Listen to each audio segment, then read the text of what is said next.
ಲಾಲ್ಬಾಗ್ನಲ್ಲಿ ನಡೆಯುತ್ತಿರುವ ಈ ಅದ್ಭುತವಾದಂತಹ ಪುಷ್ಪ ಪ್ರದರ್ಶನದಲ್ಲಿ ಕೇಂದ್ರ ಬಿಂದುವಾಗಿ ಗಂಗ ಸಾಮ್ರಾಜ್ಯವನ್ನ ಅನಾವರಣಗೊಳಿಸಲಾಗಿದೆ.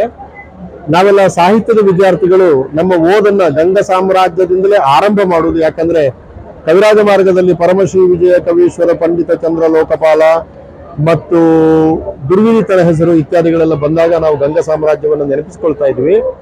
ಹಾಗೆ ಬಹಳ ಮುಖ್ಯವಾಗಿ ಗಜಾಷ್ಟಕವನ್ನು ಬರೆದಂತ ಶಿವಮಾರ ಗಂಗವಂಶಕ್ಕೆ ಸಂಬಂಧಪಟ್ಟವನು.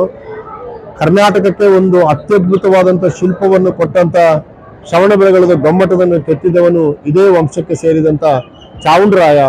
ಹೀಗಾಗಿ ಇಡೀ ಕನ್ನಡ ಸಂಸ್ಕೃತಿಯ ಮೂಲಭೂತವಾದಂಥ ಗುಣಗಳನ್ನ ಸೃಷ್ಟಿ ಮಾಡಿ ಅದನ್ನ ಇವತ್ತಿನವರೆಗೆ ಮುಂದುವರಿಸಿಕೊಂಡು ಬರಲಿಕ್ಕೆ ಸಾಧ್ಯ ಮಾಡಿದ್ದು ಗಂಗವಂಶಜರು. ಅವರನ್ನ ಈ ಸರ್ತಿ ಬಹಳ ಅದ್ಭುತವಾದಂಥ ರೀತಿಯಲ್ಲಿ ಅವರ ದೇವಸ್ಥಾನಗಳು, ವೀರಗಲ್ಲುಗಳು, ಶಿಲ್ಪಗಳು, ಆಮೇಲೆ ಆರ್ಕಿಟೆಕ್ಚರ್ ಇದೆಲ್ಲವನ್ನು ಕೂಡ ತುಂಬಾ ಚೆನ್ನಾಗಿ ಅರ್ಥ ಮಾಡಿಕೊಂಡು ಇಲ್ಲಿ ಪ್ರದರ್ಶನ ಮಾಡಲಾಗಿದೆ.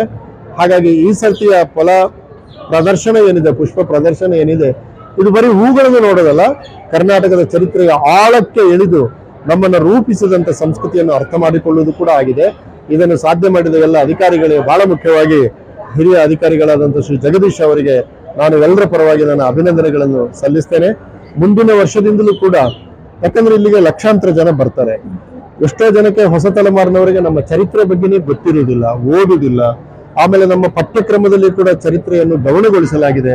ಅಂತ ಒಂದು ಸಂದರ್ಭದಲ್ಲಿ ಕದಂಬರು, ಚಾಲುಕ್ಯರು, ರಾಷ್ಟ್ರಕೂಟರು, ಹೊಯ್ಸಳರು, ವಿಜಯನಗರದ ಅರಸರು, ಇದಲ್ಲದೆ ಸಣ್ಣ ಸಣ್ಣ ಅರಸರುಗಳು, ಉದಾಹರಣೆಗೆ ಕೆಳದಿ ನಾಯಕರು, ಇವರೆಲ್ಲ ಬಹಳ ಅದ್ಭುತವಾದಂಥ ಕೊಡುಗೆ ಕೊಟ್ಟಿದ್ದಾರೆ. ಇದು ಆಗಲಿ ಅಂತ ನಾನು ಆಶಿಸಿ ಇನ್ನೊಮ್ಮೆ ನನ್ನ ಅಭಿನಂದನೆಗಳನ್ನು ಸಲ್ಲಿಸ್ತೇನೆ. ನಮಸ್ಕಾರ.